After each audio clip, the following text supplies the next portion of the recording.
بسم الله الرحمن الرحيم والفجر وليال عشر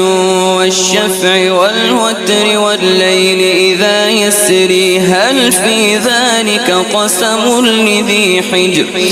ألم تر كيف فعل ربك بعاد إرم ذات العماد التي لم يخلق مثلها في البلاد وثمود الذين جابوا الصخر بالواد